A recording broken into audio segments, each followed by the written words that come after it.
Good morning, everybody. Welcome back. They're in Tom Scott Selections here for Thursday, May 25th. For again today's play of the day, quick recap of what happened yesterday. We had a loss in hockey with the Hurricanes and Panthers under 5.5 goals and minus 120 on FanDuel. After the first couple of games in the series were extremely low scoring, we thought we'd see another cagey matchup since the Hurricanes were trying to fight off elimination. And then Carolina came out and gave up a goal in 41 seconds. So, yeah, Carolina did not exactly show up defensively for the first 10 plus minutes of the game.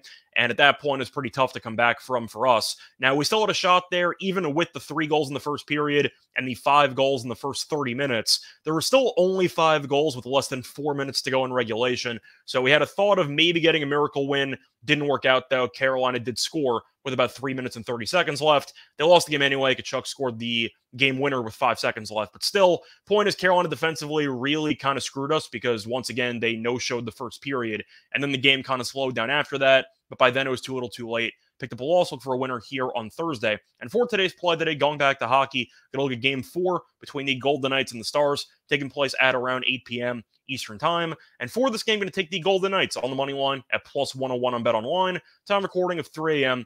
Eastern Time. Cover reasons why we're going to take the Golden Knights money line in the spot. First reason, Vegas has been on fire lately, as the Golden Knights have won each of their last 5 games, including each of the first 3 games in the series. On top of that, Vegas' offense has been amazing, as Vegas has scored at least 4 goals in 4 of the last 5 games.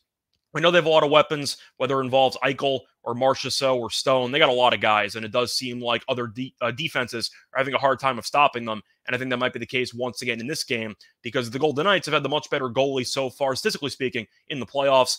After Brossoit got injured, Hill has been incredible. So far this postseason, 1.96 goals against average and a 940 save percentage. Ottinger, though, really not been great. So far this postseason, 303 goals against average and an 895 save percentage. So you can argue, statistically speaking, Vegas actually has the better goalie based on recent form. And I think as a result, Vegas with the better offense and the better goalie, it is a pretty good recipe to actually get the job done and to sweep in this series. But to look at another factor, you got to talk about how Dallas is going to be missing one of its best offensive players because Dallas ended up getting a really, really unfortunate penalty in the first roughly minute of the game, or first couple minutes of the game in Game 3. Jamie Benn, who had 78 regular season points, which was the second most on the team, ended up getting penalized for a cheap shot, and as a result, he got suspended for 2 games, so he will not be playing in this game. And you might be wondering, well, what about the leadership? Dallas might step up in this game because it's a must-win game. They're trying to avoid elimination in front of the home fans.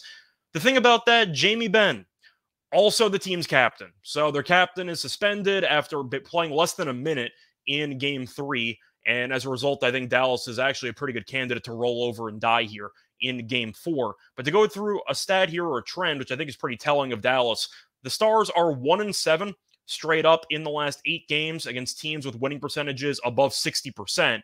In other words, you can kind of infer from that stat that Dallas is kind of fraudulent because, once again, they were able to beat Seattle in 7 games. They were pretty fortunate they didn't face off against Colorado. But the point is, Dallas has had a relatively easier path, having to face off against Minnesota, missing Eriksson Ek, and having to face off against Seattle instead of Colorado. It does seem like Vegas is the more talented team.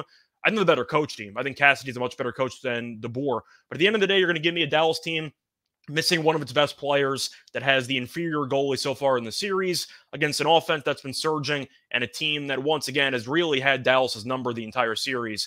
I'm shocked Dallas is favored in this game. You can even argue that home ice advantage is relatively worthless from what we've seen in the postseason pretty much every year.